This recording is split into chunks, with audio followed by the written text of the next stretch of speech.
Hey guys, how's it going? Today I wanted to speak about the subject of how can you use your strengths to succeed. Well, everybody has different assets, different strengths that they innately have that for some reason or another, be it personality, be it physical ability, be it whatever you have biologically inherited from your ancestors, you are better at doing just naturally, or you are more inclined to do than other people. So once you've kind of found out what you are good at doing, then being part of a society, once again, what people do in society is that they try to be a part of it. So they try to be useful. They try to make a change. They try to make a better life for themselves at the same time.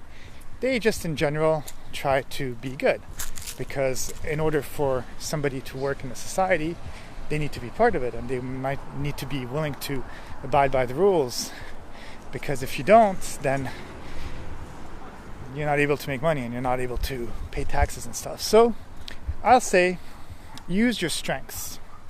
Everybody has some.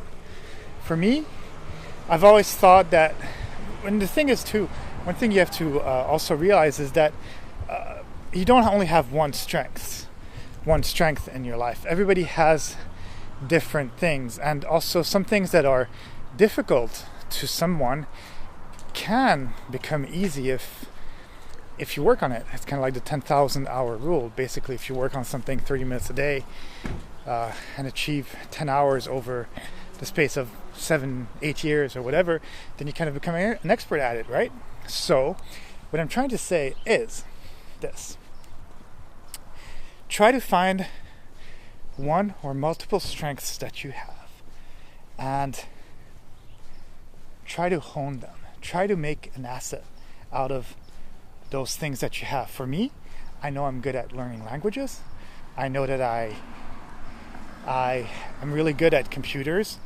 I am really good at the hardware part of computers too, and I'm good at building things, and I'm also good at movement, since I do gymnastics and martial arts. I'm not the best, but I've been able to, out of my stubbornness, become decent at it, if that makes sense. So what people need to do is find, first of all, what is their strength. If you're lucky enough, you're able to make a career out of it. And if you're even more lucky, you actually enjoy the strength that you have. And what's funny is that in some way, usually, not in every case, because sometimes kids are forced to do ballet or play an instrument a lot when they're children, and they become very good at it, not because really they had that aptitude, or sometimes they did have the aptitude, but because the parents kind of forced them, and then they forced themselves, and because kids are sponges, they inevitably became really good at whatever they were trying to have force learned by their parents, if that makes sense. And then it becomes one of their strengths, or maybe that's one of your strengths, I don't know. But at the same time, what I'm trying to say is that if you're lucky enough to have a strength that you actually enjoy doing and you can make money off of it, then by all means, go for it.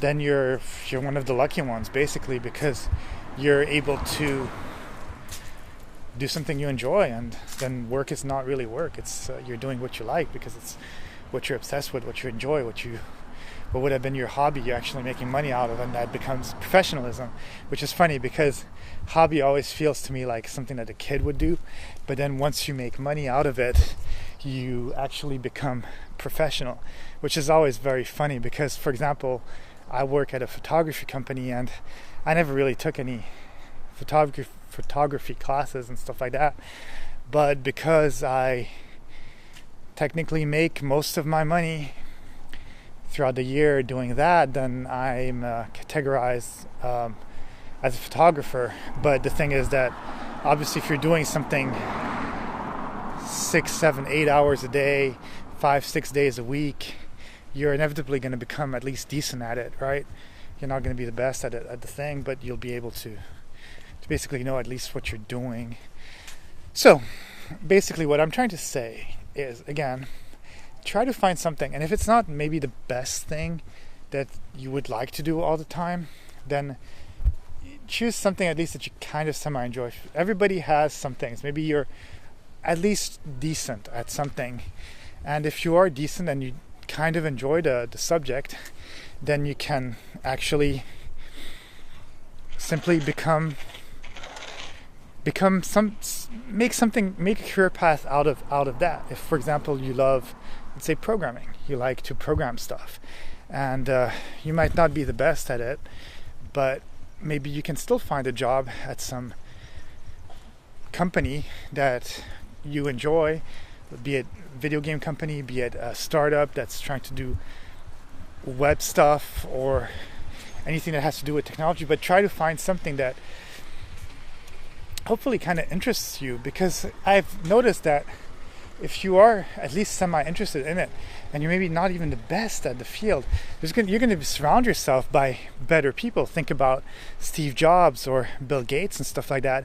They weren't necessarily the best programmers and stuff, but what they did is that they surrounded themselves with people who were much better at doing those specific things, and they had the vision, they had the global way of thinking.